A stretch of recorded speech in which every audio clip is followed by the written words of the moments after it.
الحمدللہ وحدہ لا شریک لہ والصلاۃ والسلام علی من لا نبی بعد۔ پارہ نمبر 12۔ قرآن کریم میں اللہ تعالیٰ نے منکرین کو قرآن کریم کے بارے میں 3 قسم کے چیلنج دیے ہیں۔ پہلا چیلنج یہ تھا کہ تم اس قرآن جیسا قرآن لاؤ۔ دوسرا چیلنج 10 آیات جیسی 10 آیات لے آؤ۔ آخری چیلنج تیسرا کہ قرآن کی ایک سورت جیسی کو سورت لے آؤ۔ تو یہاں 12ویں پارے میں جو چیلنج ہے وہ 10 صورتوں کا ہے کہ تم قرآن کریم کی 10 صورتوں جیسی 10 صورتیں لے کر آؤ، وہ تم نہیں لا سکتے، تو پھر سمجھ لو کہ قرآن کریم برحق ہے اور تمہارے الزامات اعتراضات سب جھوٹ ہے۔ تو اللہ تعالیٰ نے یہ چیلنج دیا ہے۔ سب سے اہم یہ ہے کہ پارہ نمبر 12 میں اللہ تعالیٰ نے انبیاء علیہ السلام کے واقعات کو ذکر فرمایا ہے۔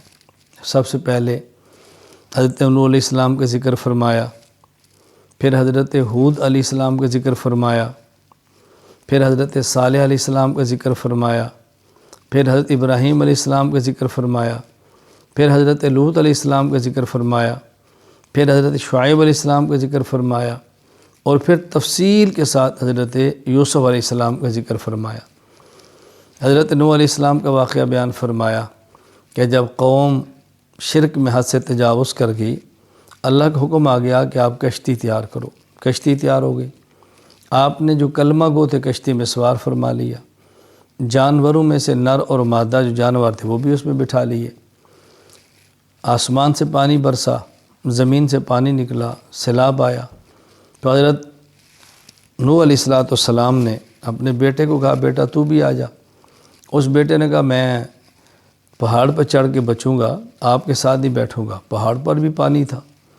تو حضرت نوح علیہ السلام نے اللہ سے دعا مانگی کہ یا اللہ، یہ میرا بیٹا میرا اہل ہے، اولاد ہے، اور آپ نے وعدہ فرمایا تھا کہ آپ کے ساتھ ایمان والوں کو، اہل و عیال کو بچا لوں گا۔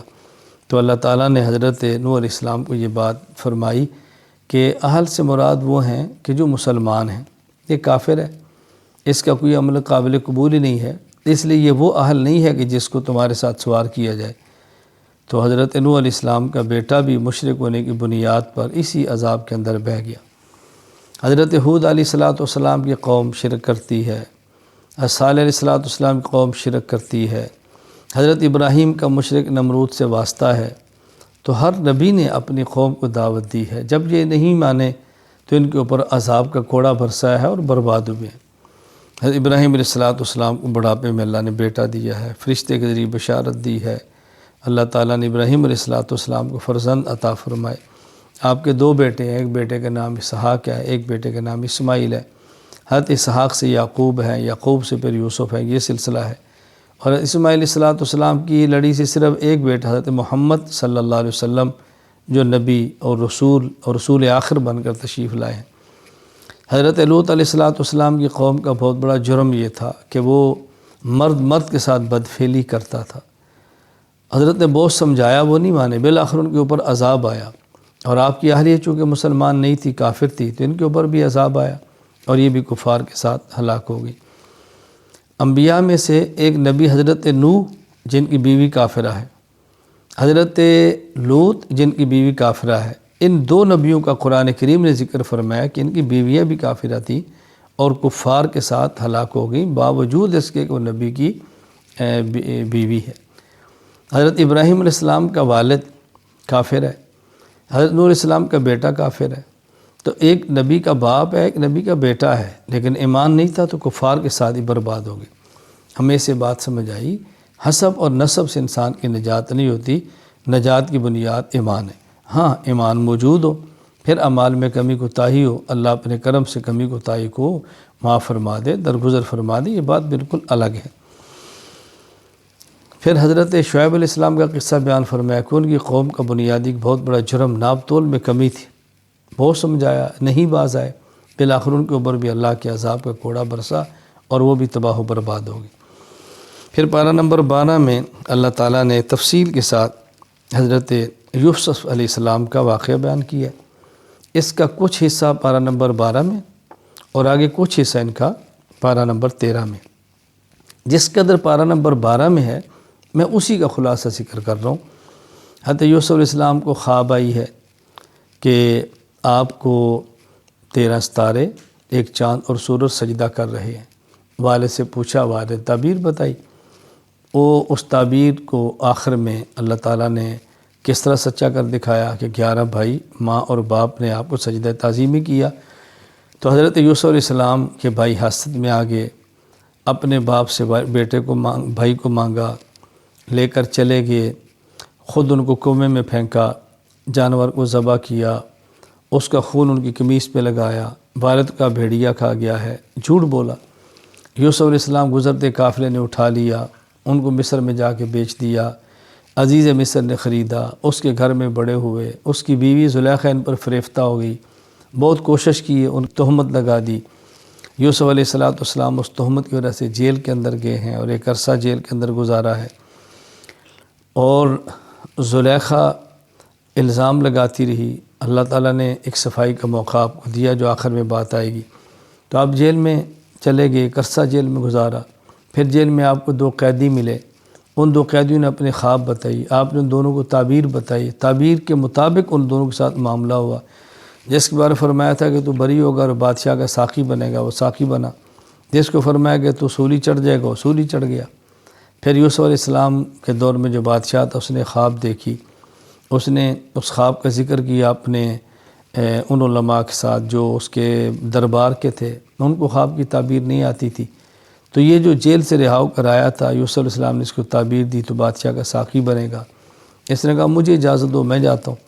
تو پھر یہ جیل میں گیا، یوسف علیہ السلام سے خواب کی تعبیر پوچھی، یوسف علیہ السلام نے بتا دی، اس نے واپس آ کر خواب کی تعبیر بتائی، بادشاہ بہت خوش ہوا۔ تو بادشاہ نے کہا بھی اس کو لے آؤ، یہ تو بہت اچھا آدمی ہے۔ جب یوسف علیہ السلام کو لے جانے کے لیے جیل میں بادشاہ کا نمائندہ پہنچا تو یوسف علیہ السلام نے فرمایا کہ میں آتا ہوں، لیکن پہلے ذرا ان عورتوں سے پوچھو کہ جن نے ہاتھ کاٹا تھا وہ قصہ کیا تھا۔ وہ قصہ کیا تھا کہ یوسف علیہ السلام پہ زلیخا فریفتہ ہے اور وہ چرچا مصر میں ہو گیا۔ عورتوں نے تانے دینے شروع کیے تو زلیخا نے اپنی سہیلیوں سے عورتوں سے کہا تمہیں پتہ ہی نہیں وہ بندہ کون ہے، تم دیکھو تو صحیح۔ دعوت کی، دسترخوان بچھایا، یوسف علیہ السلام کو آپ باہر بلایا، آپ تشریف لائے تو تانا دینے والی عورتوں نے دیکھا تو حسن دیکھ کر دھنگ رہ گئی۔ انہوں نے اپنی انگلیاں، یعنی انگلیاں تھیں، پھل ہاتھ میں تھے، اور جب ایسے چھری ہاتھ میں ہے اور ایک ہاتھ میں پھل ہے، پھل کاٹنے لگی تو پھل سے نکل کے ہاتھ تک کٹ گئے۔ یعنی اس قدر یوسف علیہ السلام کو اللہ نے حسن عطا فرمایا تھا۔ تو حضرت یوسف علیہ السلام نے بادشاہ سے فرمایا کہ ذرا قصہ تو تحقیق کرو، ہاتھ کیوں کٹے تھے، مصر میں کیا ماجرا تھا۔ تو جب تحقیق کی تو یہ بات کھل گئی کہ یوسف علیہ السلام بے گناہ ہیں، آپ کا قصور نہیں ہے، قصور زلیخا کا ہے۔ تو پھر زلیخا نے بھی تسلیم کیا کہ میرا قصور ہے، ان کا جرم نہیں ہے، میں نے گناہ کیا، میں نے کوشش کی تھی، لیکن یوسف نے اپنے آپ کو بچا لیا۔ اس کے بعد پھر بادشاہ نے کہا کہ ان کو لے کر آؤ۔ یہ پارہ نمبر 13 میں اگلا قصہ ہے، انشاءاللہ وہاں ذکر کریں گے۔ فی الحال یہ بات میں نے آپ کے سامنے عرض کر دی ہے۔ حضرت یوسف علیہ السلام کے میں واقعے سے بات سمجھ آتی ہے، اپنے محسن کا خیال کرنا چاہیے، مربی کا خیال کرنا چاہیے۔ یوسف علیہ السلام تو نبی ہیں، معصوم ہیں، تو پھر بھی آپ نے جو بنیادی بات کی نا زلیخا کی دعوت کو قبول نہ کرنے کے سلسلے میں، انہوں نے فرمایا کہ دیکھو وہ میرا مربی ہے، میری تربیت کی ہے، میرا محسن ہے۔ یہ ظالم لوگوں کا کام ہے احسان فراموشی، میں جرم کبھی نہیں کر سکتا۔ جرم تو جرم ہوتا ہے، لیکن سمجھانے کے لیے بات آپ نے فرمائی، اس لیے احسان فراموشی کبھی نہیں کرنی چاہیے۔ اور یہ جو مکر و فریب ان نے کیا تھا یہ کبھی نہیں کرنا چاہیے۔ یہاں اللہ تعالیٰ نے عورتوں کے مکر کا ذکر کیا اور فرمایا ان کیدکن عظیم، تمہارا مکر تو بہت بڑا ہے۔ اس کا معنی یہ نہیں کہ ہر عورت کو مکار کہیں، ہر عورت کو مکاری کہیں، مکر مرد بھی کرتے ہیں، اور اس یہاں پر نہیں کیا ہے۔ مطلب ہے کہ بہت بڑی یہ سازش تھی، اللہ نے اپنے نبی کو اس سازش سے محفوظ رکھا، گناہ سے بھی بچا لیا، اور جو الزام تھا آئندہ اس سے بھی بچا لیا، اور ان کی برات بھی ہو گئی۔ اللہ نے اپنا کرم فرمایا۔ اللہ تعالیٰ اس واقعے سے جو عبرتیں ہیں ہمیں حاصل کرنے کی توفیق عطا فرمائے۔ یوسف علیہ السلام نے جیل میں جانا برداشت کر لیا ہے، لیکن زنا کے گناہ کی طرف جانا برداشت نہیں کیا۔ اللہ ہمیں بھی یہی اپنی ترتیب اور حکمت اختیار کرنے کی توفیق عطا فرمائے کہ گناہوں سے جتنا ہو سکتا ہے بچیں۔ وآخر دعوانا الحمدللہ رب العالمین۔